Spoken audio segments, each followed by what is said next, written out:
श्री स्वामी समर्थ. पाहून दुर्लक्ष करू नका. तुमच्या पूर्वजन्माच्या पुण्याईने स्वामींनी हा संदेश तुमच्यापर्यंत पोहोचवला आहे. शेवटपर्यंत ऐकावे, भाग्यवंत ठराल. वेळ बदलायला वेळ लागत नाही. कोणाची वेळ लवकर येते तर कोणाची उशिरा येते. पण एक गोष्ट लक्षात ठेवा, उशिरा भेटलेल्या गोष्टीचा आनंद एक वेगळाच असतो. कोणी किती काही बोलू द्या, हार मानायची नाही. शांत राहून आपली कामं करत राहायची. कारण शांत लोक नेहमी आयुष्यात टॉप करून दाखवतात. रांगोळी ही पुसली जाणार आहे हे माहीत असून देखील आपण ती अतिशय सुबक आणि रेखीव व सुंदर काढण्याचा प्रयत्न करतो. चिंता बाजूला ठेवा, पुढे जा, तुमचे काम करत राहा. तुम्हाला तुमच्या आयुष्यात नक्कीच यश मिळेल.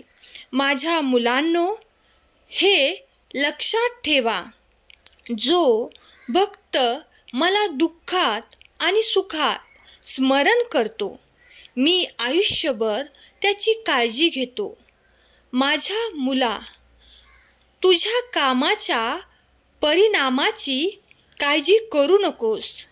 कारण काम करणे तुमच्या हातात आहे, पण त्याचे फळ देणे माझ्या हातात आहे. त्यामुळे नेहमी चांगले काम करत राहा.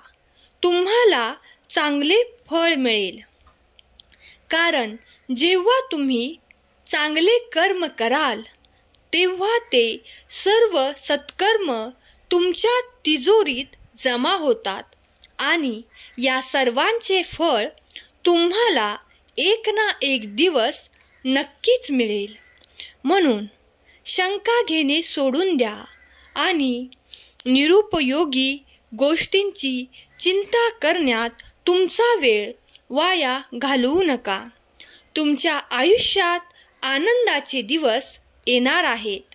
आता त्यांचा आनंद घेण्यासाठी सज्ज व्हा. माझ्या मुला, नेहमी तुझ्या कर्माकडे लक्ष दे. कारण जर तुझे कर्म चांगले असतील तर तुला नक्कीच चांगले फळ मिळेल. जगात तुम्हाला असे अनेक लोक सापडतील. तुम्ही चांगले काम कराल तेव्हा ते तुम्हाला नक्कीच अडवतील. कारण अशा लोकांना तुम्ही आयुष्यात पुढे जावे असे वाटत नाही. हे जाणून ते तुमचे मनोबल खच्ची करण्याचा प्रयत्न करतात आणि अशी माणसे तुम्हाला जगात प्रत्येक वळणावर सापडतील. पण अशा लोकांकडे तू लक्ष देऊ नकोस. तुला तुझे काम पूर्ण जोखून द्यावे लागेल. हे माझ्या बाळा, लक्षात ठेवा.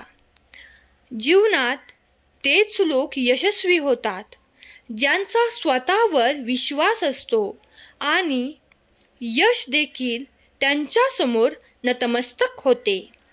जे ते मिळवण्यासाठी रात्रंदिवस मेहनत करतात.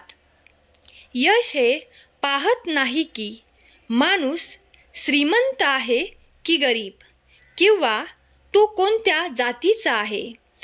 ते पाहते की माणूस किती मेहनत करतो आणि ज्या कामातून त्याला यश मिळवायचे आहे ते पूर्ण निष्ठेने करतो. इतके समर्थ बनवले आहे की तुम्हाला तुमच्याबरोबर अयोग्याबरोबरच चांगले वाईट तसेच फायदे तोटे याचेही ज्ञान आहे. पण तरीही तुमच्या अज्ञानामुळे तुम्ही अशा गोष्टी करता ज्याने तुम्हाला नेहमीच त्रास होतो. मी तुम्हाला हा संदेश फक्त या उद्देशाने देऊ इच्छितो की ते ऐकल्यानंतर तुम्ही तुमच्या जीवनात ते यश मिळवा जे तुम्हाला हवे आहे. घाबरू नकोस, पुढे जात जा. मी संदेश तुझ्यासाठी पाठवला आहे.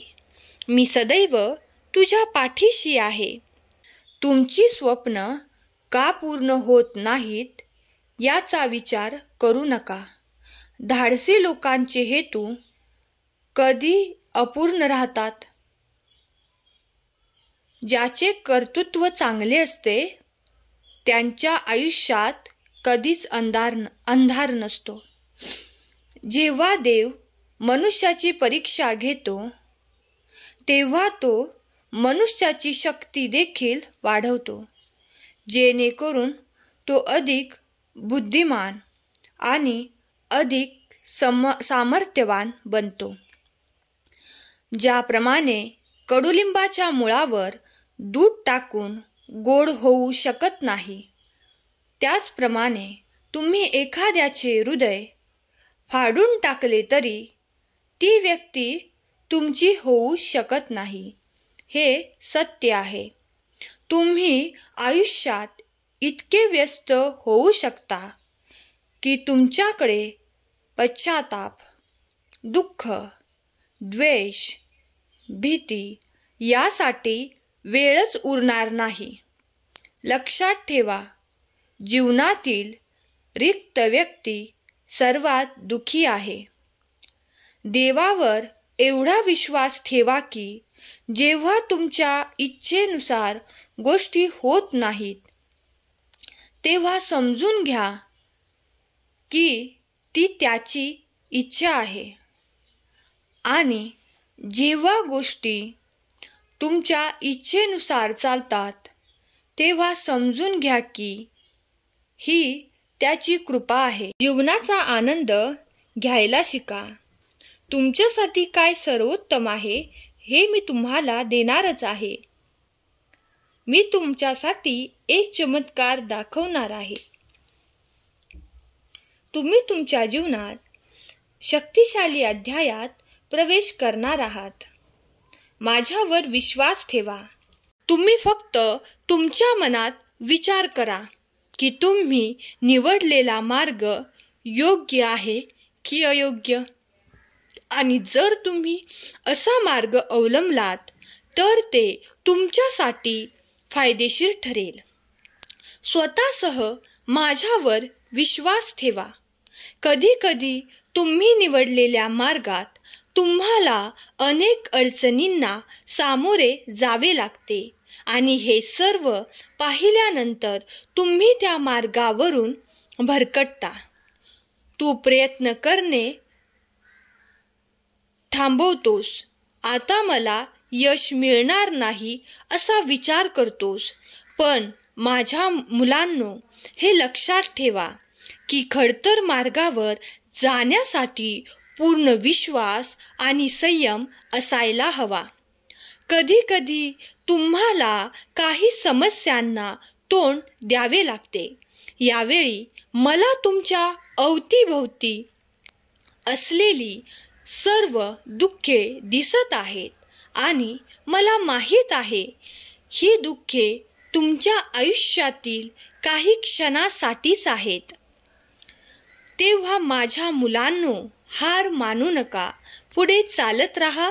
हा संदेश शेवटपर्यंत ऐकल्याबद्दल धन्यवाद. श्री स्वामी समर्थ.